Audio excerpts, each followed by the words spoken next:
I'm definitely not the poster child for work-life balance. To me, my work is my life. Like, I genuinely love what I do.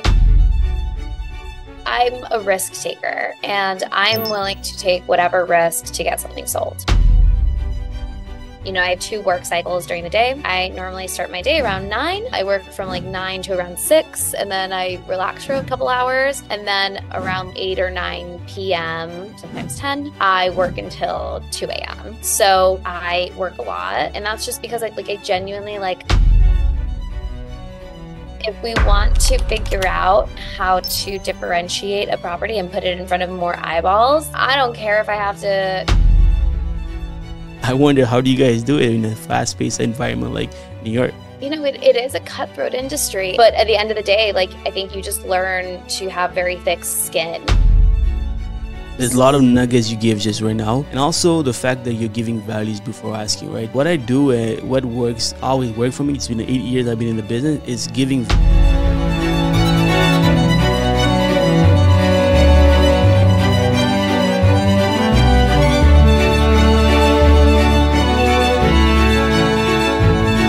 Hello guys, hope you guys are doing great. This is a podcast where I'm interviewing best realtors in the game. I started when I started in Quebec, Canada. Now we're going in the States. We have this amazing person in front of me, Jade Shenker from owning Manhattan. She worked with Ryan Serhant. So Jade, how are you? Fantastic. Yeah. Well, how was the show for you? Did it do good for you? The show, owning Manhattan? Yeah, look, the show was incredible. It was such an incredible experience. You know, the ups and downs. Real estate, you have ups and downs. You know, doing it on TV is such a new experience. But to be able to connect with people on a global level is really, I'm very grateful. I guess I'm not the first person who's reaching out to you, right? Because I guess there's a lot of opportunities that has been coming to you because of the show. Yes, yes. I love it. So Jay, can you tell me more about your journey into real estate and what initially attracted you to the industry? So I come from a real estate family. So sorry, I was losing my voice a little bit. You want some water? No, it's okay. So yeah, I came from a real estate family. So it was never really a choice. It was always, you know, I'm an only child. So I have a half sister, but you know, I grew up an only child. And pretty much everything that my family ever did was always going to be, you know, kind of passed down to me. So the knowledge always has to be passed down to me. And, you know, I wanted to venture into, you know, public policy, um, a little bit of public relations. But I always wanted to be in real estate. I mean, it's the love of my life. It is my first love. It is, you know, the one thing that I think, you know, going through everything that I went through on the show, real estate is, you know, what kept me sane. Your family, what were they doing in real estate exactly? Developing. Developing. Okay. So amazing. Well, look. So tell me, what are the most challenging aspect of transition? I'm sorry, so that's not a good question for you. What has been the most memorable or significant property deal you have closed so far, and why? Like, I know you guys close multi-million-dollar properties, and I think you specialize on the commercial side, right? So do you have any significant deal that you close that you're proud of? I mean, you know, I think every deal that we close, I'm really proud of. You know, it's not necessarily like the monetary amount. Yeah. What actually means a lot to me is the person who I'm representing. So whether it's a buy or sell side, I actually just sold. Um, we have a bulk 3 retail units together that we're selling in Kips Bay, and we just sold 2 of them, and I was really, really proud of that one. I'm proud of all of my sales, but that one, it just made me feel really good because the owner of that, I've known for a very long time. He's a good friend. And not only was I able to get him above ask, so which is great in this difficult market, but we got him the highest price per square foot in the area. And I'm very proud of him. Like I'm proud of doing that. Well, that's amazing. What's the price range there in New York about like on the commercial side? Is it like more than 1 million? Is it under like how does it work? Like I'm from Montreal, right? So we our price range is around, it's much cheaper here. It can start at $500,000. It can go to millions, but I feel like in New York the prices are over the roof. Am I wrong on Yeah, this? I think, commercial is very different, right? For commercial properties, outside of office condos, you're typically looking at, things normally start at like 2 million, and then go up to, you know, 400 million, something like Cool. that. But for, big Yeah, buildings. big buildings. Yeah. Have you touched base on those kind of deals yet? Not yet. Maybe. The biggest deal that I've been a part of was a $46 million deal. Okay. That one we put two buildings into contract. Um, the deal ended up not going through whenever we were doing due diligence. But that was the biggest deal that I've been a part of so far. That's awesome. That's like what the price, the commission side of the things is around 2% in New York, right? Am I? So it really depends. It's a sliding scale typically. So, for again, this is for commercial, but typically commissions start at around 5 to 6%. And as they get bigger and bigger, so whenever you venture into the 40, 50, 60 plus millions, then the commissions go a little bit lower. You're looking at like, yeah, 2% commission, sometimes 1%, 3%. You're teetering down a little bit. Here, how it works in Montreal is that let's say it's 6%, you share half of it with the buying agent. Is it the same thing here in New York? Same thing. Same thing. Okay, perfect. You mentioned you wanting to lead the commercial division in New York. Can you share more about your vision strategy for achieving this? I know like it takes a lot of work. Have you positioned yourself to do that? Yeah, yeah. So, I work with an incredible team of leading ladies. There are some men there too, but I take a lot of I'm very happy that we are very female heavy on that team. Um, and it's really about taking this like residential marketing approach and bringing that to the commercial industry.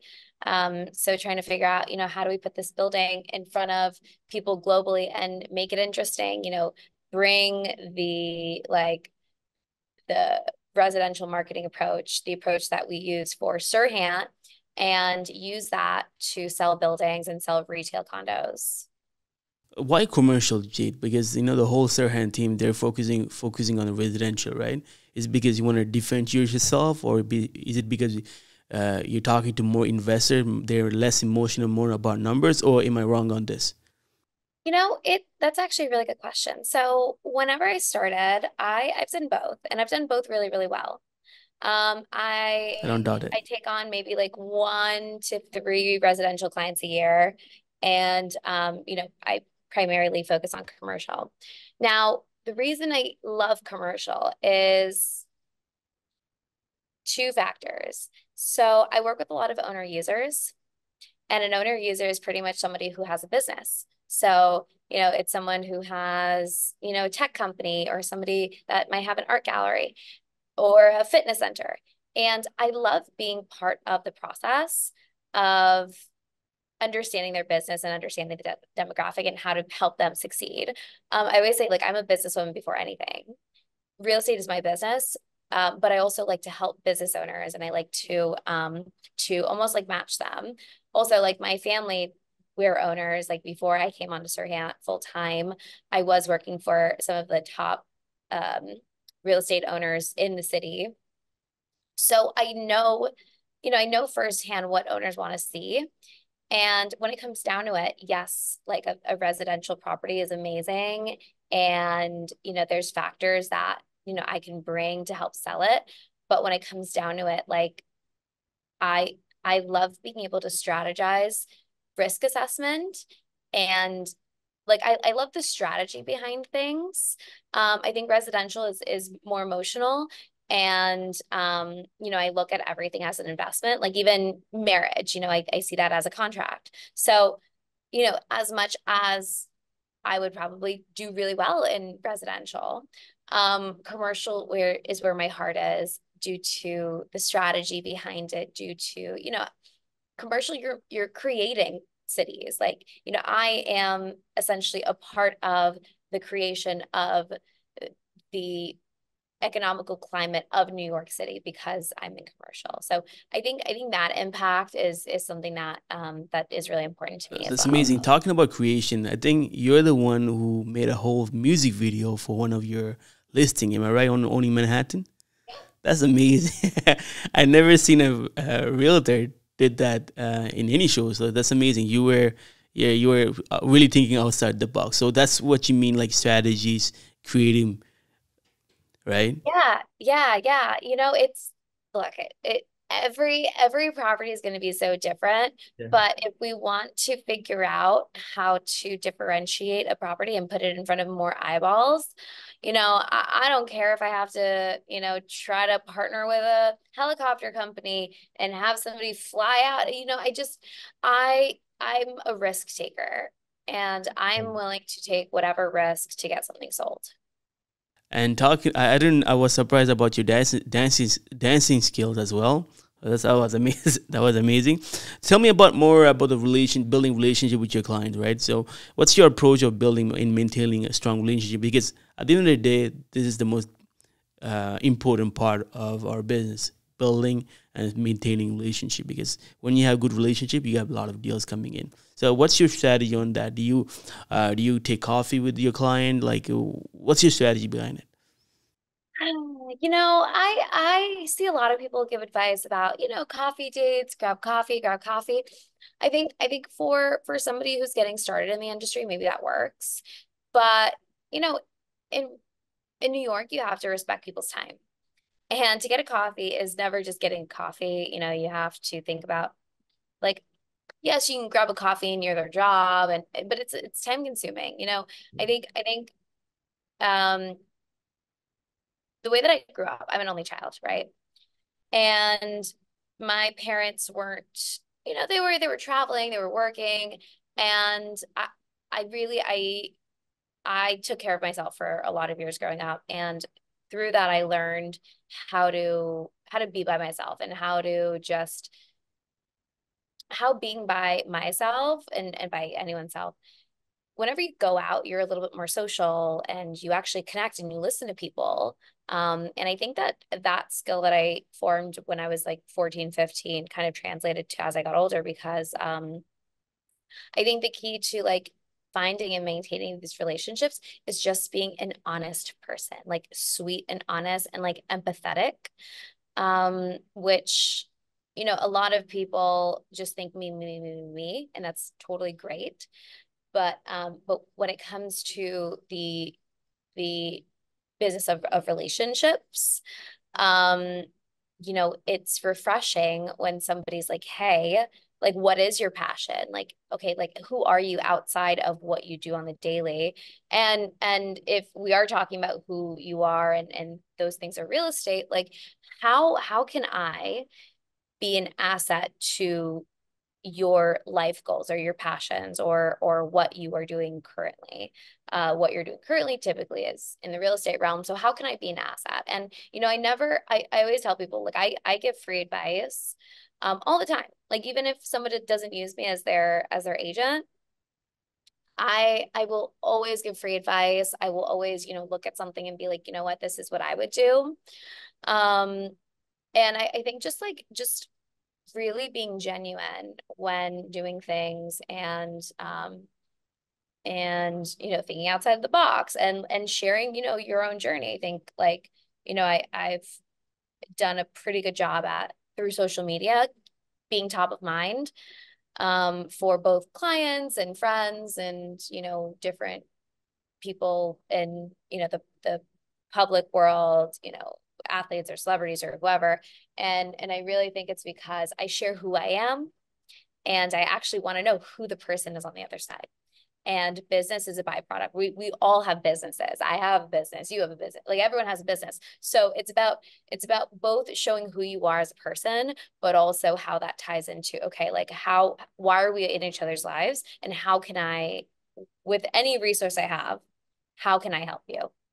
And I think that that's how I've been able to secure and maintain a lot of my There's a relationships. lot of nuggets you gave just right now. The most important thing that I got is it's being honest, obviously, and also the fact that you're giving values before asking, right? Because a lot of people, when they reach out to clients, I'm in real commercial as well on the financing side, private B lending, E lending. We do pretty much everything in Quebec, in the province of Quebec, and what I do, what works, always worked for me. It's been 8 years I've been in the business. Is giving values before asking, right? So people give you free advice, right? Because the thing is, a lot of people, they're not honest. They just want something out of people. And the fact that you're not asking anything, you're just giving out, it will definitely come back to you eventually. If you do it 100 times, 1,000 times, obviously some people will call you, some person will call you and do business with you. So that's a great strategy. What about advice, right? So you gave some advice on the building relationship, but what about for new agents that are starting in the business? Is it what's the best strategy you could tell them that can help them work? I would say do things for free, like do as many favors as you can for as many people as possible. Because people always want to help, you know. So if you could just do favors, like follow up, put yourself out there, with no expectation of getting anything in return. That's advice one. Advice two is to work for like uh, I don't think it's like I think it's great to maybe work for a real estate agent, but that's not what I would do. If I was getting Why started in not? the industry, I would work for like a private family office. I would work for a real estate management company. I would work for something that is a little bit more internal. That way I can learn as quickly as possible from actual owners, and I would be able to grow my network because real estate is, you know, it's a networking industry. You know, it really is like it's what you know, but it's also who you know. So It's very interesting. You said not you would not work with a real estate agent. You will work with family offices. I think that's a great advice. But can you dive into that? Like, why not? Like, what would you do differently? You're like the first person who say that. yeah. You know, I think that working for a real estate agent, like speaking for myself, it's very in a very fast-paced environment. Yeah. Working for a real estate agent, I think that training somebody is, you know, it's difficult sometimes. And as an agent myself, you know, if I'm talking to someone who doesn't really know the industry, a lot of my time is going to be spent training the person. And if that person doesn't know if they want to be in the industry, then, you know, it's sometimes could be difficult for me to train, not knowing if somebody's really in it. So, you know, I think that a lot of agents think about that, or maybe they don't, but I at least I think about that. I think um, high performing agents think about, okay, you know, how much training does this person need? Are they with me for the long run? So I think somebody who can sort of get their own resources and start building their network, and then they learn, and that's, you know, they know what an LOI is, they know, you know, what a pro forma is, they know all these things, so that whenever they do go to an agent, they understand all of these things. And they're like, hey, you know, I know what a pro forma is, I have, you know, a great team of contractors, you're coming with resources. Yeah. Yeah, of course. Yeah, you could be wasting a lot of time with people, especially when they're starting and they don't know if they're gonna make it in the industry. Are they passionate about it? And sometimes we spend a month, 2 months, a year training them, and finally like, oh, you know what? I got a better opportunity somewhere else, and you just wasted your time. You got to do it again. So it is kind of like touchy situation. I wonder how Serhan Ryan does it, with all those people that he's putting his heart into it. But I feel it's a different game, right? Because he's a agency owner. Talking about high pressure environment on real estate, especially in a competitive market like in New York, how the hell do you do it? Like in Montreal, it's like a small, I get a small version of New York. A lot of movies come here to film roads that we have because it looks like New York, but because it's just not feasible to close a road in New York and to do a movie, they come to Montreal. So I just I wonder how do you guys do it in a fast-paced environment like New York? It's man, it's sometimes tough. But there's like this beautiful thing about like a fast-paced environment where like it energizes you depending on what type of person you are. I take this like personality test and I'm an extrovert. Like I'm a 94% extrovert. And an extrovert meaning a lot of people they have this misconception on what an extrovert introvert are. Um, it's how you're energized. So introverts are energized by being alone. Extroverts are energized by being with people. So for me, I mean, like I love the energy of the city. It energizes me and it makes me, want to work harder and, do all these things. Um, and it is a cutthroat industry and it's kind of refreshing whenever people actually care and they want to get a deal done. But at the end of the day, like I think you just learn to have very thick skin and especially in commercial people can be like hard and you sort of have to know how to be a chameleon here. Obviously you know how to be nice, but you also know how to stand your ground. And at the end of the day, it's about the client. A lot of people make the mistake on sort of like getting their feelings involved in the deal. Whether it's ego, whether it's an insecurity with working with someone, like me who is a young female. I think a lot of people that I've seen in the past that's upset them. And what, someone like me has to do is just swallow whatever ego I have or whatever pride and just do whatever I need to do to get the deal done. So it's there's a couple of books that I like reading. Malcolm Gladwell books are great. Um, uh, I think her name's Gabrielle Bernstein. Her books are amazing, and it's really just about you know adjusting to every situation. You need to be able to catch a ball if it's thrown from any angle. And talking about catching balls, how do you balance the demands of your career with your personal life? It could be kind of hectic, right? So can you tell me more about that situation? Because I feel like most realtors, people who are in the real estate industry, it's all about like balancing yourself. Do you really believe in balance, or you're like, you know what, there's no balance in real estate? Either you shoot high or you don't, right? And if you do shoot high, then obviously you need to take a sacrifice on your personal life. And if you want to have a better personal life, then you need to work less. Then you won't reach to the stars. So what's your philosophy on that? Um, Funny you say that. Um, Oof. Balance, man. So I don't know. I'm definitely not the poster child for work-life balance. To me, my work is my life. Like I genuinely love what I do. And my favorite thing in the world is to sit down on the couch or at a wine bar with with my laptop and a glass of wine and work. I have two work cycles during the day. I normally start my day around 9. I work from like 9 to around 6, and then I relax for a couple hours. And then around like 8 or 9 p.m., sometimes 10, I work until 2 a.m. So I work a lot. And that's just because I genuinely like, yeah, it's sort of like it's therapy for me working. It's amazing. Do you want kids? You want to be a mother later? Like, do you have kids right now? I don't have kids. Yes, I would love to be a mother. You know, will I think the way that I work will probably change as I get older, and maybe have a family, or maybe not too.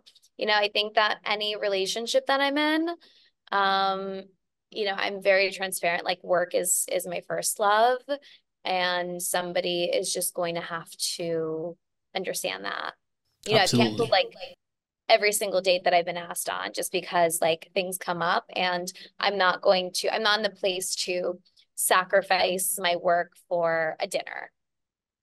So you're setting your expectations. So a funny question: if your future husband or your future boyfriend says, "Hey, listen, do we have this date and this work comes in," so you will go for the work, then go for the date, and he has to understand that, right? That's what you're saying. I will be cognizant of his feelings. Yeah. Um, and depending on how important, but yeah, if it was my choice, and if I got to be like not empathetic at all, yes, I would focus on my work first, That's 100%, that's 100%, perfect. Yeah, every yeah, single time. yeah. Every single time. That's perfect. Um, Talking about mentors, right? I think that mentors are very important. That's key. That's what helps us achieve more and get the best strategies during our career. So, what have you had any mentor who have significantly influenced your career, and if so, how did they impact you? So that's my question to you. Ryan's a Of mentor. course, Ryan. Yeah. I think that's somebody who's like thought so big and like understands leveraging um social media in order to put a property in front of as many eyeballs as possible. But somebody who's like always thinking what's next, like always thinking, okay, what else can we do? He's been like a massive mentor to me. Also like work, it's definitely not every day that like I can look up to somebody who like loves what they do and like they work a lot. And I think that I try to learn, okay, how can I fit more into my day or be more productive? And Ryan has this really interesting way of working where I think he has 33 time blocks during the day. I think there it's 30. I'm sorry, 30 what? 33 time blocks like you have. He made a video about this and I loved it. So he has, I believe, from the time he wakes up to the time he goes to sleep, there's 33 30-minute brackets in his day. Okay, interesting. And how does it work? And from the moment he wakes up, he can get 33 different tasks done as long as they all are within 30 minutes. And he time blocks it. So every task he does takes that 30 minutes. Now, I might be butchering this, but from my memory, that's how he does it. And that's what I've been trying to do. So it's just great because, a task that you think or that in the past, it might have taken you, I don't know, an hour and a half. If you can get that done in 30 minutes, you can be a lot more productive, or you can open up your day in a different way. That's amazing. I'm gonna come into Ryan a little bit later about like inside some stuff that you learn from him beyond what you just mentioned. Do you have a personal model or philosophy that guides your work and decision making in real estate? Like me, having a no is not an answer, right? I'm gonna push it until they say yes. That could be a philosophy. Do you have anything like that on your side? So when I was little, um, my dad used to teach me how to go through the Village Voice, which was the original like newspaper of New York City. And he used to teach me to call owners and call owners, like for sale by owners, buildings that were being sold by the actual owners. So there was no broker involved, and try to buy them.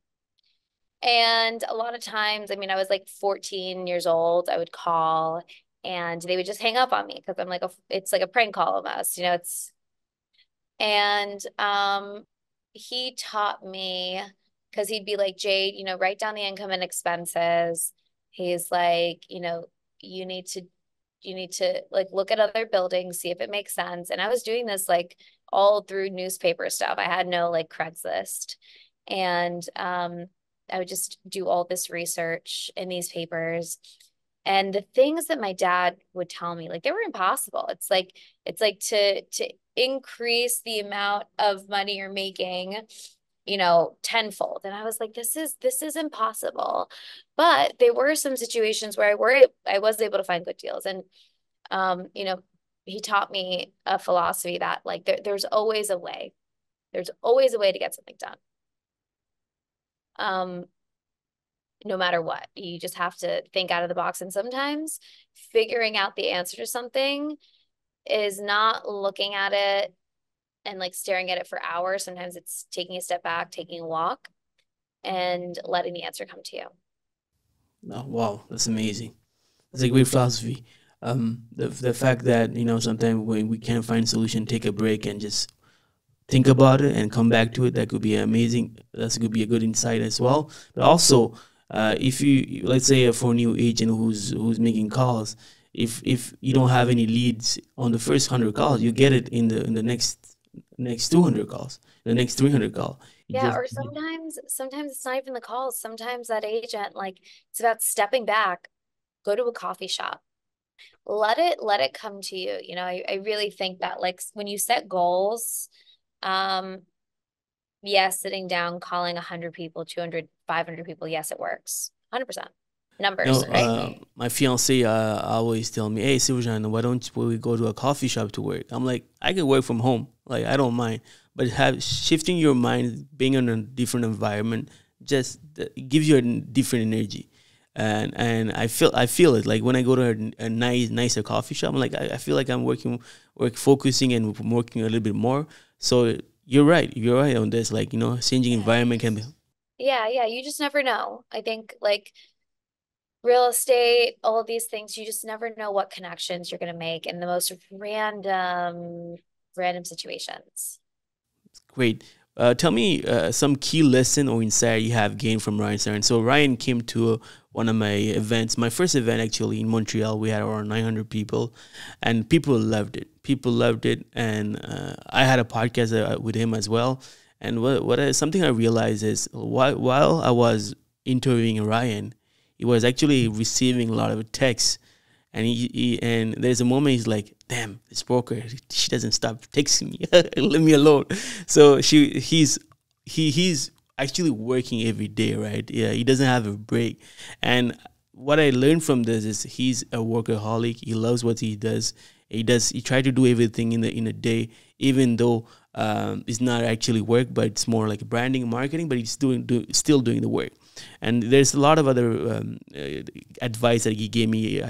One of the questions I asked him is, "Hey, how do you reach out to billionaires?" And he told me about the concept of Target. I don't know if you heard of it, like the logo Target, where in the middle there's a red circle, and on around it there's a big circle, and the red big circle in the middle, it's the billionaires. So if you want to reach out to them, you need to like approach all the people that works for the billionaire. That was some great insight that I keep in mind every time I'm trying to reach out to people, big contacts. So tell me, on your side, Jade, what are the key lessons or insights you gained from Ryan? Like a strategy that he only told you, but you want to share it today, like on my podcast. Maybe you already shared it, but it's okay. Tell me.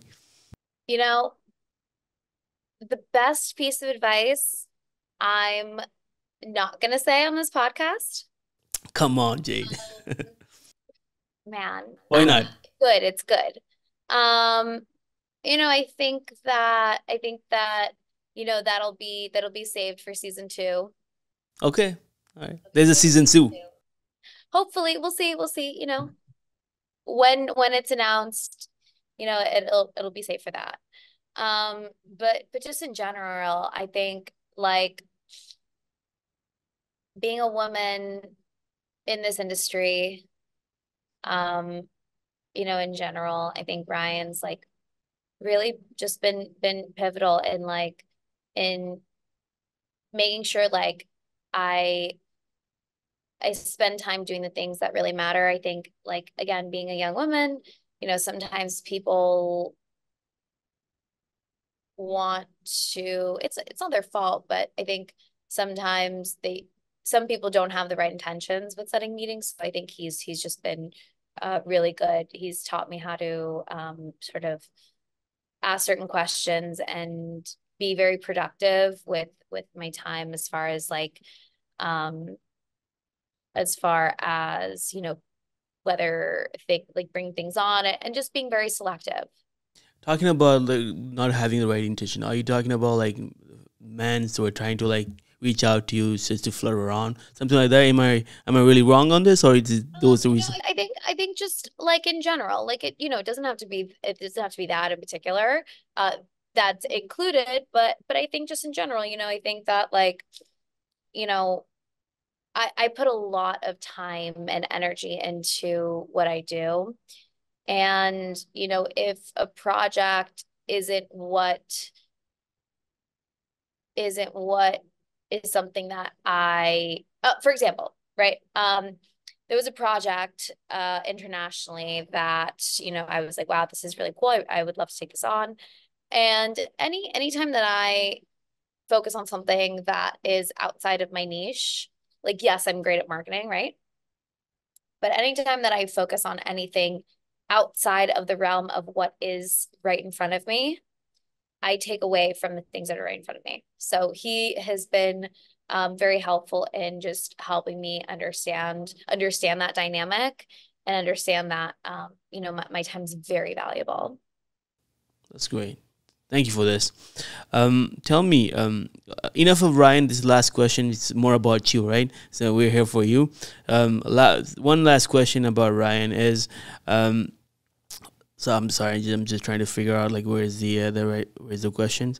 Are there any memorable moments or experience working with Ryan that stand out to you? That's pretty much it. So, is there any memorable events? I know there's a lot in only Manhattan, but other than that, like a special way that we didn't see. Yeah, yeah. So, um, it was actually, I remember it was a Sunday morning. Sorry, I'm getting called. It was a Sunday morning, and I remember it was when Ryan first saw the show for the first time. And I just remember getting his text, just like he's like, it just oh, actually, well, that too. His texts to me whenever he saw the show were like amazing. Like I screenshot them. And he was like, Jade, he's like, put this on your vision board. He's like, $1 billion building sale. And I was like, yeah, That's great. That's great. That's it. He's a leader. He put people. incredible boss. I'm sorry, He's incredible an boss. incredible boss. And the fact that he's letting you vision what might come to you, that's amazing. Like sometimes we don't even think about it, like $1 billion building, but he's just putting it out there on your vision board. That's amazing. And Yeah. do you What believe it? will come? What will come?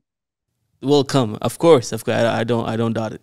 And lastly, how do you and the team balance the demand of reality only Manhattan and day-to-day operation? Like, there's shooting, there's a lot of people around you, and also you need to deal with the day-to-day operation of real estate. Like I'm doing this right now, but I have maybe tens of texts every day, right? I have tens of calls right now that's happening right now. So how do you deal with that? How were you dealing with that when you were doing owning Manhattan at the same time? It's difficult. Yeah. It's not for the faint of heart. For season one, I think it's just about like having a really strong team behind you. And it's not just like a real estate team. I think like a team, I have a stylist who's really helpful. I have a director of operations and it really, being a sole agent and kind of transitioning that to managing people and, being a vessel to other people as well. I think that that's really important. Because you need to be able to rely on your team. And, it's kind of why I go back to like, being a resource. Um, because when it comes down to it, I'm only one person and I'm only as good as the team and the people that I surround myself with. It's amazing. And we're coming to the end of the podcast, Jade. Thank you again for this amazing insights. So these are the question, rapid fire question I love to ask everybody. So the first one is, do you have a quote that you love and that represent your way of living? Now, do you have a quote that you love? I have a quote. Um, Not everything that you think is bad is actually bad. Okay. I think it's not really a quote, but it's a philosophy. It's It's your quote. We're gonna yeah, just write your name just beside it. yeah. That that sometimes things that happen, they happen not to you, but they happen for you. You just need to give it a little bit of time and let the lesson unfold. And sometimes the hardest things that I've gone through have been the things that pushed me to become a smarter, better, faster, more beautiful, well-rounded person. Amazing. I know you were talking about books earlier. I know you're a reader, so is there any book that you would recommend anyone who wants to get into real estate? Or I know what you're gonna say. You can't mention any Ryan's book, something else, because we all know Ryan's book. Okay, any real estate book or entrepreneurship book that you would recommend, or it could be also in life related as well. You know, I let me look at what I'm reading right now. Are you more like a listener, or you're actually reading books? I'm a listener. I do audiobooks. You don't have time to read books. Exactly. You know what? I don't make time to read books. That's a better excuse. Yeah. Let me see. I think Super Attractor is a good book. Super Attractor. Okay. Super Attractor by Gabrielle Bernstein. Okay. What is it about? That was a really, really good one. Your Next Five Moves by Patrick Ben David was really good. You Are a Badass by Jen Sincero. Um, Atomic Habits by James Clear. That was a good one. Um, I love Tony Robbins, anything Tony Robbins. Yeah. And then See Self Scale by Danny Orche. Well, you get more than one book. That's amazing. You mentioned Patrick Bet David. I'm a big fan of Pat. So I'm actually having a podcast with him in Miami. Later this month, end of the month. That's amazing. And lastly, Jade, if I go to your later years when you're gonna be 70, okay, and this 70 years old Jade comes back to right now, and she has to give you an advice. What do you think would be the best advice that she will give you, the 70 years old Jade, to someone right now, to you right now? Do the things that scare you the most and just trust. If an opportunity presents itself, trust that there's a reason that it's being put in front of you and just take the leap. Amazing. Love it. Love it. Thank you so much, Jade. Really Thank appreciate you. it. Thank you again for having me. Hey, it's a pleasure. Listen, lastly, I have people who wants to reach out to you for deals, right? Either because they have clients in New York, or they have luxury properties elsewhere. Is this something that you consider? Yep. They could reach out to me by email, Jade at Serhant.com. Or they could shoot me a DM on my Instagram, which my Instagram handle is Jade Shenker. Amazing. Thank you so much, Jade. Thank you.